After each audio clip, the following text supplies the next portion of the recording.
Hi friends, welcome back to my channel. അപ്പോൾ എല്ലാവർക്കും പുതിയൊരു വീഡിയോയിലേക്ക് സ്വാഗതം. ഇന്ന് നമ്മൾ റാസൽ ഖൈമ നാഷണൽ മ്യൂസിയത്തിലെ കുറച്ച് കാഴ്ചകളാണ് കാണാൻ പോകുന്നത്. അപ്പോൾ വീഡിയോ എല്ലാവരും മുഴുവനായിട്ട് തന്നെ കാണും. വളരെ ഇൻട്രസ്റ്റിംഗ് ആയിട്ടുള്ള ഒരുപാട് കാര്യങ്ങളുണ്ട് ഇവിടെ കാണാനായിട്ട്. അപ്പോൾ ഇതാ നമ്മൾ അവിടെ കാർ പാർക്കിങ്ങിൽ എത്തിയിട്ടുണ്ട്. ഇപ്പോൾ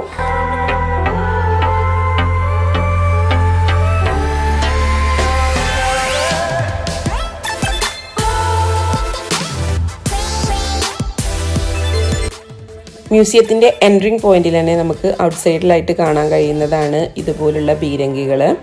പണ്ട് കാലങ്ങളിൽ യുദ്ധങ്ങളിലൊക്കെ ഉപയോഗിച്ചു കൊണ്ടിരുന്ന ടൈപ്പ് ബീരങ്കികളാണ്. പിന്നെ ഇതാ ഇവിടെ ഒരു അസംബ്ലിംഗ് പോയിന്റ് ഉണ്ട്. മ്യൂസിയം മുന്നേ പോലീസ് ഹെഡ് ക്വാർട്ടേഴ്സായിട്ട് പ്രവർത്തിച്ചിട്ടുണ്ടായിരുന്നു. ആ ഒരു ടൈമിൽ ഉണ്ടാക്കിയതായിരിക്കാം.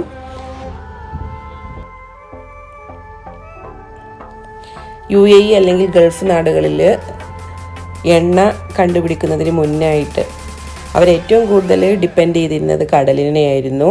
മത്സ്യബന്ധനമായിരുന്നു പ്രധാന ഒരു തൊഴിൽ. കയറിയിട്ട് ഏറ്റവും ടോപ്പിലേക്ക് വന്നിരിക്കുകയാണ്. അപ്പോൾ അവിടെ നിന്ന് നമുക്ക് അതിൻ്റെ അടുത്ത് ഉള്ള സീ കാണുന്നുണ്ട്. റാസൽ ഖൈമ സിറ്റി അതൊക്കെ നല്ല ബ്യൂട്ടിഫുൾ ആയിട്ട് കാണാനായിട്ട് കഴിയും.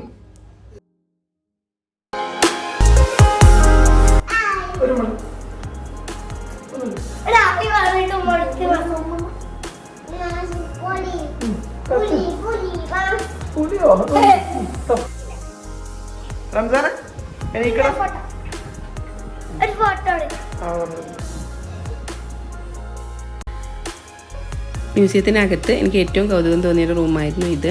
ഇവിടെ മഡ്ബാസ അങ്ങനെയാണ് പ്രൊണൗൺസ് ചെയ്യാൻ തോന്നുന്നു. ആ ഒരു പ്രോസസ്സിങ് നടന്നിരുന്ന റൂമാണ്.